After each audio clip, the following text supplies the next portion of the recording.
하나님 아버지 감사합니다. 우리 시온 찬양대의 고백처럼 우리 인생의 모든 짐들, 크든 작든 어렵든 또 복잡하든 모든 짐들을 주님께 맡기고 우리의 짐을 지시는 주님으로 인하여 항상 평안함과 평강한 인생 되게 하여 주옵소서. 이 시간 말씀을 듣고자 합니다. 성령님, 우리에게 들을 수 있는 귀와 또 볼 수 있는 눈과 깨닫는 마음을 주시고 깨달은 그대로 실천하고 순종하고 살아감으로 마치 약속에 약속된 모든 말씀의 복들 우리의 것 되게 해 주옵소서. 예수 그리스도의 이름으로 기도합니다. 아멘. 이 아침에도 하나님의 귀한 은혜와 은총이 우리 안에 가득하시기를 예수님의 이름으로 축원합니다.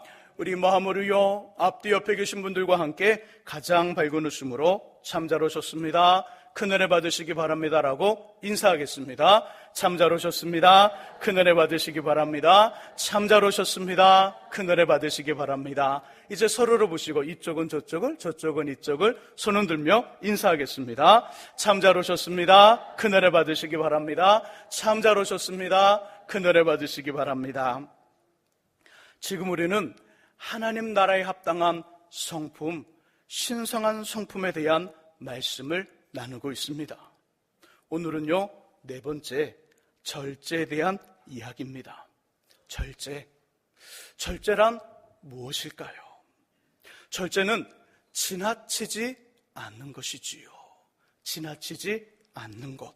우리 두 번째 본문을 찾아보겠습니다. 잠언 23장 29절에서 35절의 말씀, 잠언 23장 29절에서 35절 말씀, 구약성경 937쪽에 있습니다.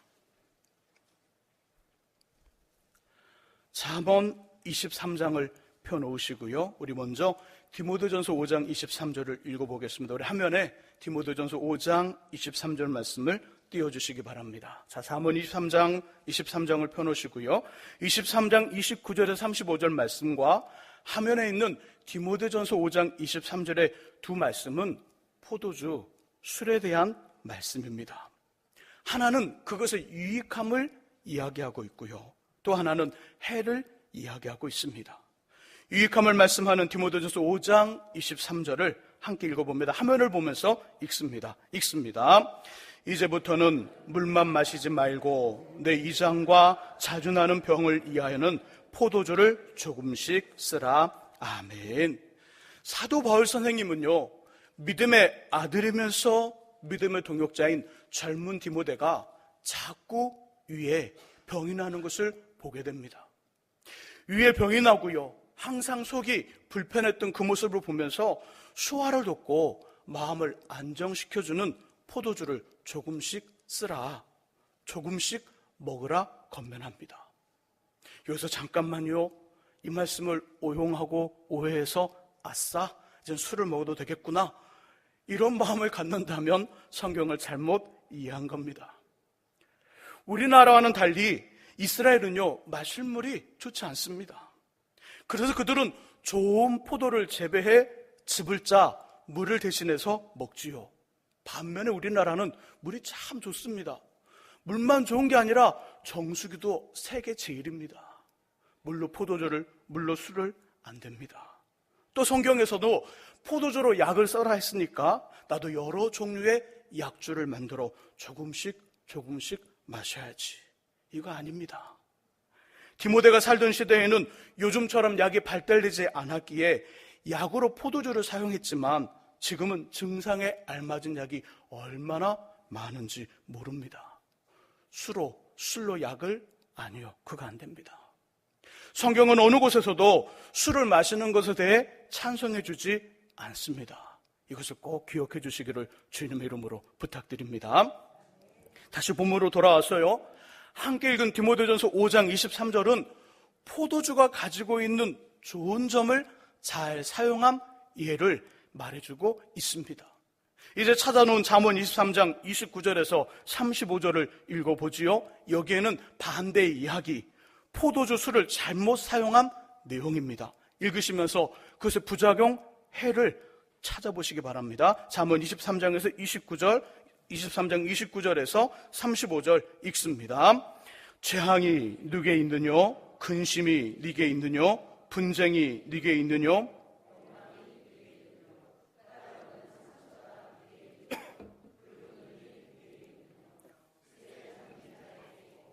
혼합한 술을 구하러 다니는 자에게 있느니라.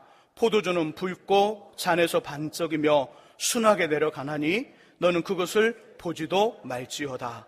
그것이 마침내 뱀같이 물 것이요 독사같이 쏠 것이며 또 내 눈에는 괴이한 것이 보일 것이요 내 마음은 구부러진 말을 할 것이며 너는 바다 가운데 누운 자 같을 것이요 돛대에 누운 자 같을 것이며 내가 스스로 말하기를 사람이 나를 때려도 나는 아프지 아니하고 나를 상하게 하여도 내게 감각이 없도다. 내가 언제나 깰까 다시 술을 찾겠다 하리라. 아멘.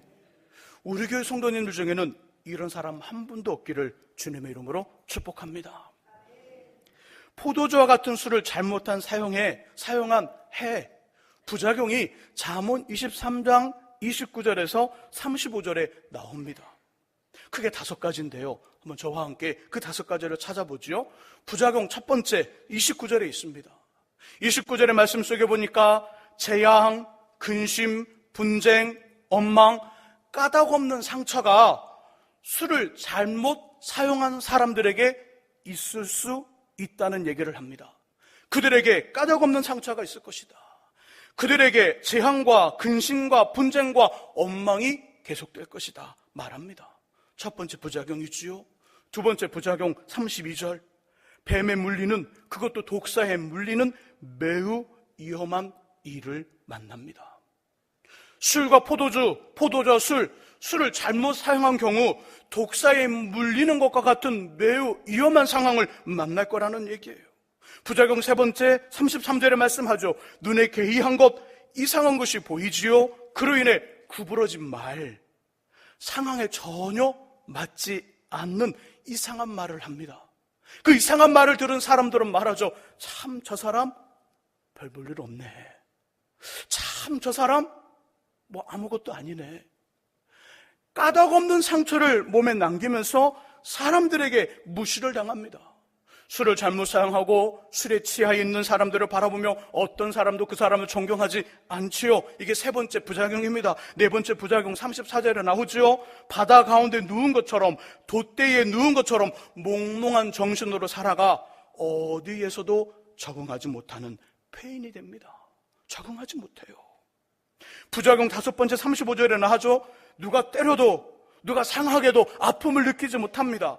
아픔을 느끼지 못하는 감각 없는 인생이 되면서 술이 깨면 다시 술을 찾겠다고 말합니다. 어떤 현상이죠? 중독 현상입니다. 술을 잘못 사용하면 중독이 됩니다. 정상적인 삶을 살아갈 수 없는 비참한 사람이 되는 것이지요.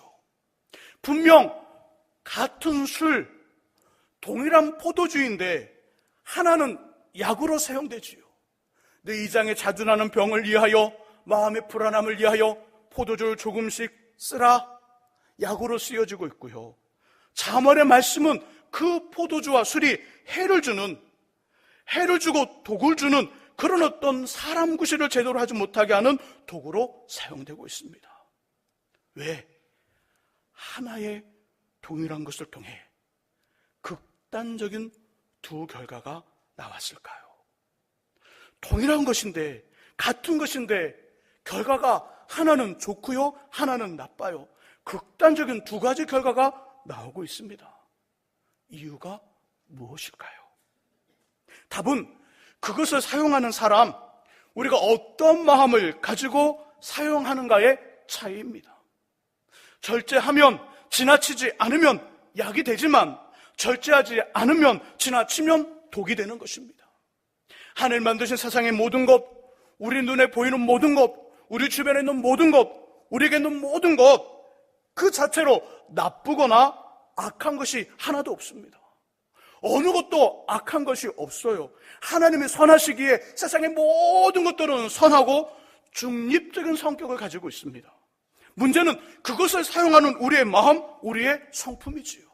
세상의 모든 것, 우리 주변의 모든 것들, 우리의 성품에 따라 지나치지 않으면 절제하면 그것이 선하고 긍정적인 결과를 가져오지만 우리의 성품, 우리의 마음, 우리의 성품에 따라 지나치면, 절제하지 않으면 자신도 주변 사람들도 피해를 보는 악하고 부정적인 것이 됩니다. 흔하게 볼 수 있는 것은 아니지만 식물원에 가면 눈을 멈추게 하고요, 발걸음을 그 앞에 서게 하는 꽃이 있습니다. 다른 분들은 모르겠지만 전 이 꽃을 굉장히 예쁘게 봅니다. 참 예쁩니다. 꽃잎은 매우 선명해요. 색깔이 얼마나 짙고 선명한지 매우 선명합니다. 꽃의 모양은 가을철에 피는 코스모스를 닮았으나 그 꽃 중앙에 있는 꽃술이 왕관처럼 되어 있습니다. 왕관처럼 화려합니다. 코스모스처럼요, 이렇게 이파리가 꽃잎이 나와 있는데 그 꽃 중앙에는 왕관처럼 화려하게 꽃이 피어 있습니다. 이 꽃의 이름 양귀비입니다. 양귀비. 꽃만 보는 관상용 양귀비는요, 모든 사람들 어느 누구도 재배 가능합니다. 하지만 다른 양도의 양귀비는 단 한 그루도 키울 수 없습니다.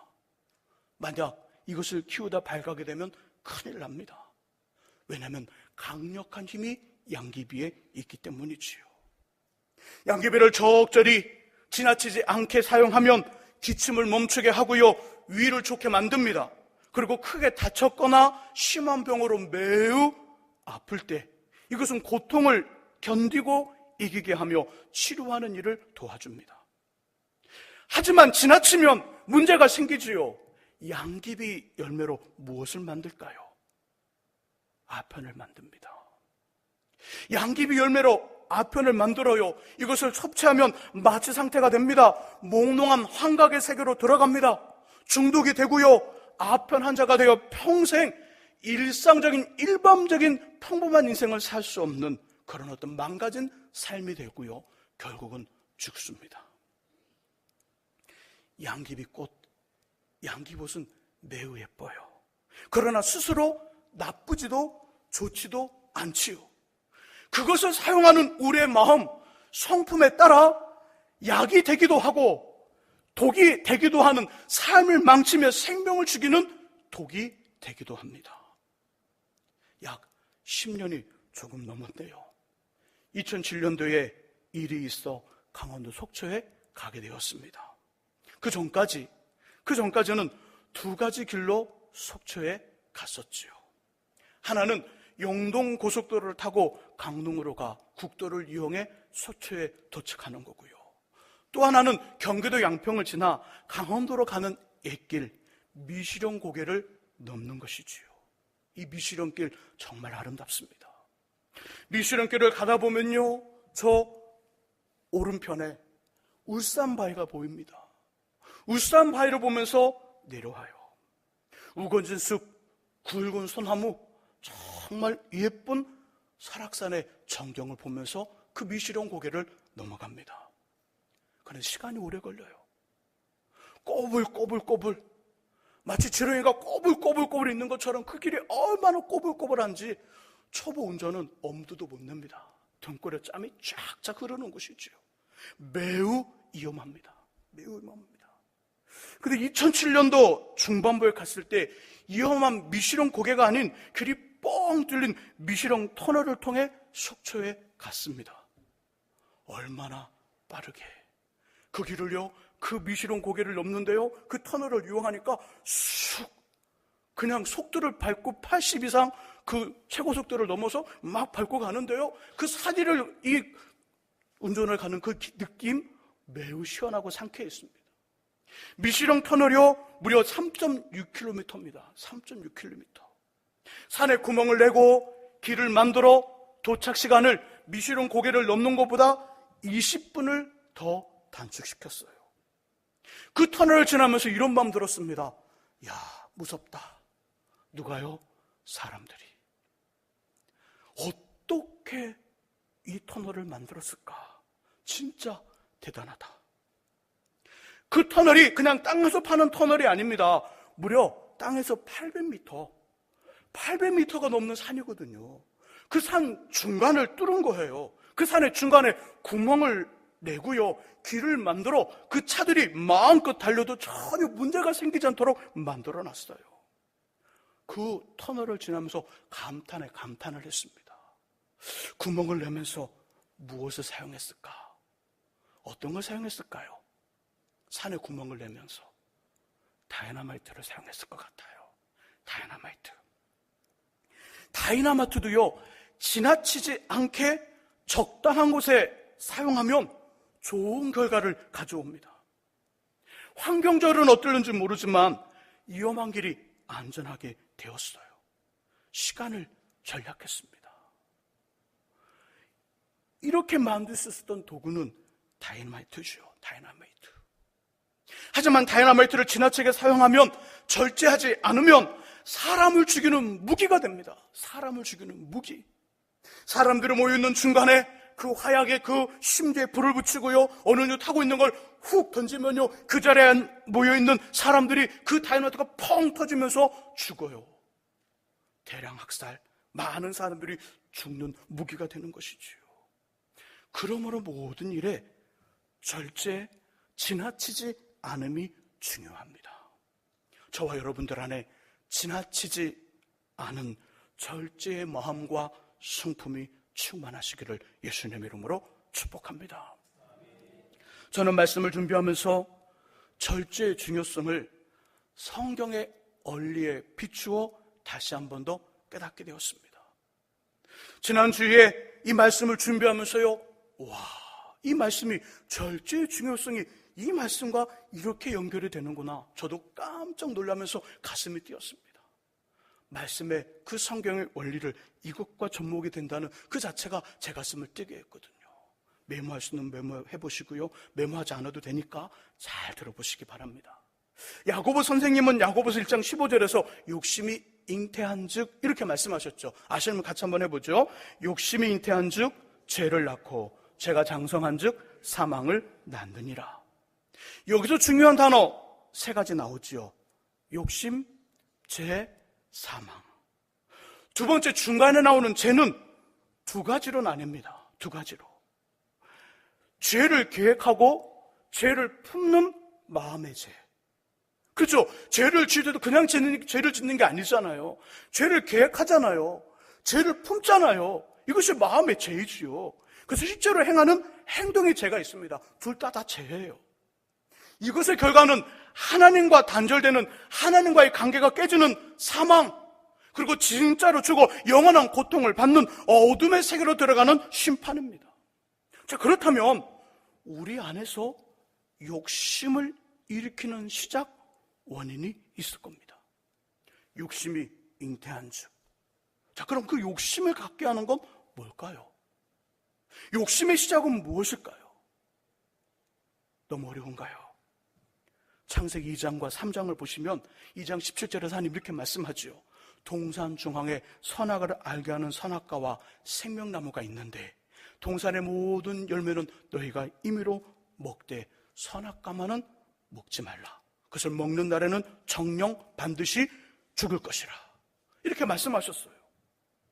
선악과만은 먹지 말라. 이 말을 들은 아담과 하와의 마음엔 이런 마음이 들었을 것입니다.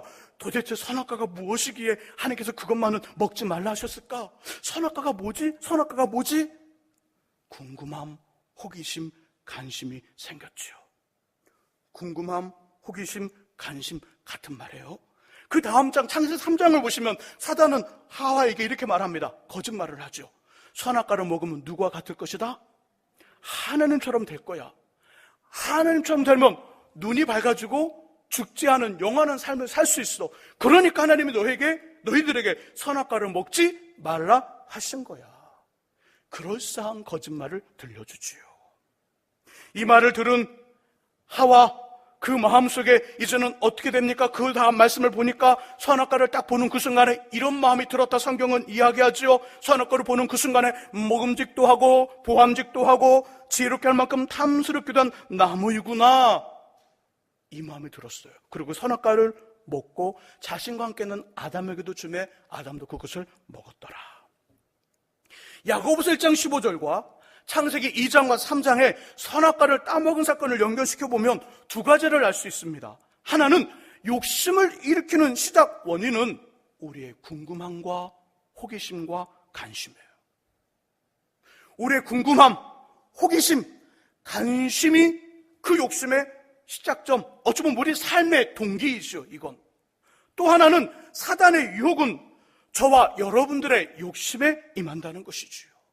사단의 유혹을 받은 우리 욕심은 죄를 범합니다. 그리고 사망이라는 결론을 낳습니다. 자, 정리해보면 이렇게 됩니다. 우리의 궁금함과 호기심과 관심이 지나치면, 절제하지 못하면 우리의 관심이 뭐로 변할까요? 욕심. 맞아요. 우리의 관심과 호기심과 궁금함이 이것이 절제되지 못하면, 지나치면 뭐로 변하냐면 욕심으로 변합니다. 욕심으로 변하면 욕심에 뭐가 들어와요? 사단의 유혹이 들어옵니다. 그 사단의 유혹 앞에 그 욕심을 다시 절제하지 못하고 또 지나치면 뭐가 되냐면 욕심의 마음은 탐심과 탐욕으로 바뀝니다. 골로새 3장 5절의 말씀, 이런 말씀이 있어요. 탐심은 우상 숭배니라. 우상 숭배의 근본은 뭘까요? 하나님보다 더 좋은 것, 이게 우상이잖아요. 우리의 관심이 절제하지 못했더니 욕심이 되었습니다. 욕심에 사단의 유혹에 들어왔고, 그 욕심을 다시 절제하지 못했더니 욕심이 탐심이 되었고, 탐욕이 되어 우상이 되어버렸습니다. 이제는 하나님보다 이 관심으로 시작된 이것이 더 좋고 더 존귀하고 더 귀합니다. 그런 하나님 하지 말라는 일들 할 수 있죠. 왜요? 하나님보다 이것이 더 좋으니까. 이게 죄가 되는 거잖아요. 그 결과는 사망이더라. 어떤 사람에게 돈에 대한 관심이 생겼습니다. 돈에 대한 관심이 생겼습니다. 나쁠까요? 나쁘지 않을까요? 뭘 그렇게 고민하세요? 나쁘지 않아요. 나쁘지 않습니다. 난 세상에 멋진 사람이 될 거야. 힘 있는 사람이 될 거야. 난 대통령이 될 거야. 나는 국회의원이 될 거야. 나는 아주 귀한 사람이 될 거야. 그런 인생에 대한 관심이 생겼어요. 나빠요? 안 나빠요? 안 나빠요. 왜요? 당연한 거니까. 이거 있어야 돼요. 이거 없는 게 나쁜 거예요. 이런 마음이 없는 게 나쁜 거예요. 이런 마음이 있어야 돼요. 이런 관심이 있어야 돼요. 자, 관심이 있어요. 관심이 이제 지나치면 뭐로 변한다고요? 욕심으로 변한다고요. 돈에 대한 관심이 있었던 사람이 그 지나친 마음을 가지니까 돈에 대한 욕심으로 바뀌었어요. 사단의 유혹이 들어왔죠. 어떤 마음이 들어왔을까요? 야, 돈 어떻게 벌래 너? 돈 많이 벌고 싶어. 그래, 돈을 많이 버는 방법이 있어. 어떻게 보면 될까? 일확천금. 뭐가 있죠? 가장 빠른 거? 보이스피싱. 그죠? 보이스피싱. 그들 대화하는 대화를 들어봤어요? 하루에 1억은 벌어야 된대요. 하루에 1억을 번대요. 와, 보이스피싱. 일확천금이에요. 또 한번 해보겠다는 사람 있으면 큰일 납니다. 전 면회 안 갈 거예요. 예? 그런 일 때문에 거의 교도소에 가신 분들은 면회 안 할 거예요. 또 뭐가 있을까요? 일확천금. 사기. 그죠, 사기. 또 일확천금 뭐가 있죠? 6자리 맞추는 거 있잖아요. 로또. 목사님, 로또도 일확천금인가요? 일확천금이죠. 10,000원 내고 몇 억 가져가니까 일확천금이죠. 아니에요? 맞잖아요. 일확천금, 로또. 또 뭐가 있을까요? 주식도 일확천금이잖아요. 조금 놓고 많이 가져가는 거 말도 안 되잖아요. 성경의 방법은 뭐예요? 돈을 벌 때 땀을 흘려야 돼요. 저 땀 많이 흘리잖아요, 이렇게. 네. 성경의 방법은요, 돈을 버는 방법은 땀을 흘리는 거예요. 수고해야 돼요. 수고해서 버는 돈이 진짜 돈인 거예요. 그것이 내 거예요. 하나님 주신 거예요. 땀 흘리지 않고 버는 돈은요, 거짓말이에요. 문제가 있어요. 반드시 문제가 생깁니다. 사단이 여기 들어와요. 일확천금을 벌어야지. 일확천금. 주식을 해봐. 재테크. 땅을 한번 사봐. 또 사봐. 막 그러죠. 막 어떤 그런 방법들이 내 안에 찾아와요. 이것이 절제되지 않아요. 이제 뭐로 변해요? 탐심, 탐욕으로 변해요. 그래서 우리 안에 그 사단의 욕을 받아 이제 사기쳐야지 누구에게? 그 마음이 딱 들어왔는데 이게 옳아요? 옳지 않아요? 하나님 말씀 싫어하시지요? 하나님 하지 말라 하셨잖아요. 거짓말과 사기치지 말아라. 특별히 보이스피싱 하지 마라. 네. 그런데 사단의 욕이 들어와 돈을 한꺼번에 벌 수 있는 어떤 방법들이 이 안에 막 들어왔어요. 이미 돈은 나에게 뭐가 돼버린 거예요? 욕심의 단계를 넘어서 탐욕과 탐심의 대상이 되어버렸어요. 우상숭배, 하나님보다 더 소중하고 더 존귀한 존재가 되어버렸어요. 그러니 하나님 하지 말라는 방법을 선택할 수 없는 거예요. 하나님 걸 내려놓고 사단의 유혹의 소리가 들려왔던 대로 합니다. 뭐래요? 사기를 치고 거짓말을 하고 전화를 걸어 중국인 흉내를 내고 여보세요 막 이상한 말을 하고요. 주식 거래하는 것에 가서 막 자기 돈 빌려서 하기도 하고 막 그러다가 죄를 범해요. 그 결과 뭐가 와요? 어딜 갈까 이렇게 하고 사망이잖아요. 바로 이것이 오늘 절제의 중요성을 알리는 성경의 이야기라는 거예요. 그럼 목사님, 아예 그 궁금함 그리고 호기심, 관심을 갖지 않으면 되겠네요. 관심을 아예 딱 끊어버리면 되겠네요. 우리 안에 관심이 생길 때마다 다 끊어버리면 되겠네요. 하나님, 전 이거에 관심이 있어요. 하나님, 저를 용서해 주세요. 제가 관심을 품었습니다. 제 마음을 용서해 주세요. 이러면 될까 안 될까요? 왜 또 말씀이 없으세요 갑자기? 이제 관심 갖지 말아야지. 안 해요. 관심을 가지셔야 돼요. 관심을 갖는 건 나쁘지 않아요. 관심은요, 우리를 행동하게 만들고 삶을 살게 하는 힘이 관심에 있는 거예요. 왜 여러분 공부하세요? 왜? 뭔가에 관심이 생겼고 그 관심을 이루기 위해서 공부하는 거잖아요. 왜 여러분 호흡하고 식사하고 삶을 사세요? 관심 때문이잖아요. 뭔가에 관심이 생겼어요. 그리고 관심을 이루기 위해서 우리 지금 오늘도 열심히 살아가는 거잖아요. 관심이 중요한 거예요. 관심은요, 하나님 앞에 열심과 열정과 사모함을 갖게 하는 그 힘이 관심입니다. 관심. 그러므로 우리의 보이지 않는 궁금함과 호기심과 관심에도 지나치지 않은 절제가 필요합니다. 관심이 지나치면 욕심으로 변하고, 욕심 안에 사단의 유혹이 들어와 그 욕심을 절제하지 못하면 탐심이 되고 탐욕이 되어 죄를 범하고 사망에 이릅니다. 우리의 보이지 않는 궁금함, 호기심, 관심에도 지날 절제가 필요하듯 순간순간마다 모든 일에 지나치지 않은 절제가 있어야 함을 오늘 본문은 이야기하고 있는 것입니다. 갈라디아서 5장 22절과 23절에는요 성령의 9가지 열매가 나옵니다. 자, 기억하시면 같이 한번 해보세요. 첫 번째, 사랑, 희락, 화평, 오래 참음, 자비, 양선, 충성, 온유. 자, 마지막은 맞아요. 다 알고 계시네요. 마지막은 절제라. 사랑도, 희락도, 화평도, 오래 참음도, 자비도, 양선도, 충성도, 온유도 하나님의 자녀인 우리는 이 부분에 대해서 결단코 부족해서는 안 됩니다. 사랑해야 합니다. 맞죠? 사랑해야 돼요. 기뻐해야 됩니다. 다른 사람과 화평을 이루어야 합니다. 오래 참아야 되고요. 자비를 베풀어야 합니다. 선하고 착해야죠. 이것이 양선이니까. 선하고 착해야 합니다. 충성스러운 삶을 살아야 합니다. 그리고 온유해야지요. 하지만 절제하지 않으면, 지나치면 성령으로 인해 맺어지는 열매도 완전하지 않다는 것을 말해줍니다. 사랑이 지나치면 뭐가 될까요? 사랑이 지나치면 집착이 될 수 있어요. 사랑이 지나치면 집착이 될 수가 있고요, 스토커가 될 수 있어요. 절제하는 사랑이 필요한 거예요. 사랑이 없다면 더 문제이겠지만 이 모든 것들이 주어지면서 마지막 절제의 열매를 말씀하신 건 그만큼 절제가 소중하다는 것을 말하는 거예요. 사도 바울 선생님은 고린도 교회를 향해 모든 것을 품위 있게 하고 질서 있게 하라고 고린도전서 14장 40절에서 말씀하셨어요. 모든 것을 품위 있게 해라. 그리고 질서 있게 하라. 고린도 교회가 어떤 곳입니까? 말도 안 되는 성적인 범죄가 있었던 교회입니다. 하지만 하나님에 대한 열심, 복음 전파에 대한 열정, 은혜에 대한 사모함은 어느 교회도 따라올 수 없었어요. 초대 교회 중에 최고로 하나님에 대한 열정과 열심과 사모함을 가지고 기도하고 살았던 그들입니다. 그러니 당연히 자연스럽게 강력한 성령의 역사가 있었지요. 성령의 역사를 통하여 다양한 은사들이 나타났지요. 그런데 문제가 생겼습니다. 다양한 은사와 성령의 강력한 역사로 각각의 신앙의 체험들이 생기는 그 체험 때문에 성도 간의 분열과 분쟁과 분파가 생겼습니다. 나는 예수님의 수제자 베드로파, 나는 영향력이 많은 바울파, 나는 똑똑한 아볼로파, 나는 그래도 주님이 좋아 그리스도파. 혹시 이런 질문 던지시면 안 돼요? 목사님, 이 네 지파 중에 어느 지파가 제일 좋은 거예요?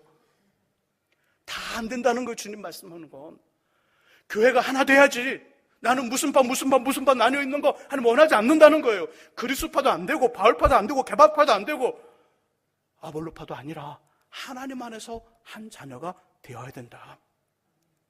하나님 안에서 예수 그리스도 몸인 교회를 구성하는 각각의 지체로 하나가 되지 못하고요, 서로 자신들의 신앙 경험과 은사가 최고다라고 말하면서 으르렁거립니다. 내가 최고야, 내 신앙이 최고야, 내 은사가 최고야. 그렇게 으르렁거리며 서로 다툽니다. 분쟁이 나요. 분파가 생겨요. 그로 인해 하나님 이렇게 말씀한 거예요. 모든 것을 품위 있게 하고 질서 있게 하라. 여기서 품위와 질서는 사전적으로는 조금 다른 말이에요. 그러나 의미상으로는 동일한 말입니다. 어떤 뜻인가요? 그 뜻은 지나치지 않은 절제이지요. 품위도 절제의 단어와 같은 말입니다. 질서도 절제와 같은 이야기지요. 고린도 교인들이요, 모든 것을 지나치지 않게 하십시오. 고린도 교인들이요, 모든 일을 절제하십시오. 강력한 성령 역사를 통하여 나타나는 은사의 일도 지나치지 않게 하시고 그것도 절제하십시오. 이 말이죠. 지나치지 않은 절제함이 우리 안에 있어야 됩니다. 지나치지 않은 절제함이 우리들 안에 가득하시기를 예수님의 이름으로 축원합니다. 이제 말씀을 정리하고 싶습니다. 저는 밥이나 음식을 먹을 때 먹기 전 항상 하는 것이 있어요. 뭘까요? 기도해야죠. 당연히 기도합니다. 자, 기도 다음 또 하는 일이 있어요. 뭘 할까요? 갑자기 이럴 때 숟갈젓갈을 정리해요? 이런 분 계실 것 같아요. 기도 다음에 하는 일이 있습니다. 뭔 일을 하냐면 그 식사의 자리에, 먹는 자리에서 어느 정도를 먹어야겠다는 스스로의 결정을 합니다. 앞에 있는 분하고 함께 식사하는 사람하고 의논하지 않아요. 자, 오늘 얼마쯤 먹으면 당신의 기분이 상하지 않을까요? 이렇게 묻지 않아요. 스스로 결정을 해요. 공깃밥은 2분의 1, 반 공기만 먹자. 국물은 먹지 말고 어떻게 한다? 남긴다. 왜일까요? 그분이 싫어서? 아니요, 그분 매우 좋지만 제가 늘어나니까. 이렇게 많이 늘어나면 식사할 횟수가 줄어들잖아요. 자꾸 늘어나면 저는 어디로 가요? 병원으로 가야 되잖아요. 교회 안 오고. 식사횟수가 주니까 나름대로 식사횟수를 자꾸 늘리려고 저는 자꾸 공깃밥을 반으로 줄이고 국물을 안 먹으려고 결정을 해요. 하지만 실제로 식사하기 시작하면 어떻게 될까요? 공깃밥은 한 공기 다 먹고 반 공기를 더 먹어요. 생각보다 몇 배를 더 먹은 거예요? 3배를 더 먹은 거예요. 자, 국물은 물 대신에 마셔요. 이렇게 말하면서 같이 한번 해보죠. 아, 시원하다. 네, 저와 유사한 경험자들이 많으시군요. 이처럼 절제 참 어렵습니다. 지나치지 않은 것? 저 오늘 말씀을 이렇게 전하지만 매우 힘든 일이에요. 더더욱 우리가 좋아하는 것에 지나치지 말라고 하고 절제하라는 건 우리 생명을 끊어버리겠다는 이야기예요. 게임을 좋아하는 우리 아이들에게 야, 좀 절제해야지, 지나치지 말아라. 그럼 뭐라고 말하죠? 나 학교 안 다닐 거예요. 나 공부 안 해요. 이렇게 말해버려요. 그죠? 그만큼 중요한 거예요. 그죠? 그것이 그만큼 절제가 어렵다는 거예요. 절제가. TV를 매우 좋아하는 사람이 있어요. 그죠? TV는 붙들고 사는 사람. 그 사람한테 절제해, 지나치지 마라. 그럼 어떻게 말해요? 싸우겠다고 덤벼요. 막, 그죠? 그 사람의 건강을 좀 절제하려는데 막 싸우겠다 그래요. 그만큼 절제가 어려운 거예요. 그러게 강력한 성령 하나님의 도우심이 필요합니다. 성령 하나님의 도우심으로 모든 일을 하기 전 우리 마음에 미리 한계를 그려 놓으셔야 돼요. 선을 그으란 말이에요. 선을. 지나치지 않은 선, 절제의 기준을 정하는 것입니다. 그리고 성령 하나님의 절대적인 도우심으로 지혜롭게 그 한계를 지키는 것이지요. 누구를 만나도 만남의 시간을 정하듯이 헤어짐의 시간도 정해야 합니다. 이렇게 만나시나요, 혹시? 아니면 갈 때까지 가나요, 그냥? 갈 때까지 가나요? 무슨 싸이라는 가수가 그러더라고요. 갈 때까지 가보자. 갈 때까지 가보자. 막 물 뿌리고, 그죠? 막 콘서트 하면서 막 나리를 펴면서 막 방방 뜨면서 자, 갈 때까지 가보자. 음악교 일어나세요. 막 그러잖아요. 여러분 누구 만날 때도 그렇게 하시나요? 만남의 시간을 정하듯 헤어짐의 시간도 정해야죠. 그렇지 않아요? 자, 오늘 우리 몇 시까지만 만나고 헤어질까? 이렇게 말할 필요 없이 나름대로 어떤 헤어짐의 시간을 정해놓고 시간이 가까우면 모든 걸 정리하고 헤어지고 서로 기분 좋게 헤어져야죠. 그래야 다음에 또 만나고 싶은 거예요. 이렇게 정하는 겁니다. 만나서 무엇을 먹을 때도 어느 정도를 먹을 것인가? 무엇을 먹고 어떻게 먹을 것인가? 신사처럼 먹을 것인가? 아니면 포장마차에서 먹는 것처럼 먹을 것인가? 정해야 돼요. 어떤 차를 마실 것인가? 그리고 중요한 것은 만나서 이야기를 나눌 때도 무슨 말을 어디까지 할 것인가? 지나치지 않은 절제의 선을 정해야 합니다. 그렇지 않으면 하지 말아야 될 다른 사람의 비밀스러운 이야기, 상처와 아픔, 분란과 다툼을 일으키는 나의 자랑, 나중에 후회하는 필요 없는 많은 말을 할 수 있습니다. 우리에게 시간 그렇게 많지 않아요. 우리에게 젊음 그렇게 길지 않아요. 우리에게 주어진 기회 그렇게 여러 번 기회가 오지 않아요. 절제하지 않으면 지나치면 시간도 젊음도 기회도 다 놓칠 수 있어요. 절제하지 않으면 지나치면 그 좋은 것도 우리에게 독이 되고요, 악이 되고 죄의 근간이 되고 사망이라는 결과를 맞이할 수 있습니다. 모든 순간, 모든 장소, 모든 일에 지나치지 않음이 필요합니다. 성령 하나님의 붙드심과 도우심으로 하나님 나라에 합당한 성품, 절제의 능력이 우리 안에 풍성하시기를 예수님의 이름으로 축복합니다. 기도하겠습니다. 하나님 아버지 감사합니다. 아버지, 성령의 열매도 마지막 번째가 절제입니다. 아버지, 하나님 나라에 합당한 성품, 신성한 성품의 네 번째 절제입니다. 우리 모든 일에 풍성한 삶을 살아가면서 동시에 지나치지 않는 절제의 능력 우리 안에 있게 해 주옵소서. 좋은 관심으로 선한 삶을 살게 하시고 좋은 관심으로 아버지 뜻을 이루는 우리가 되도록 우리를 붙드시고 우리와 함께해 주옵소서. 예수 그리스도의 이름으로 기도합니다. 아멘.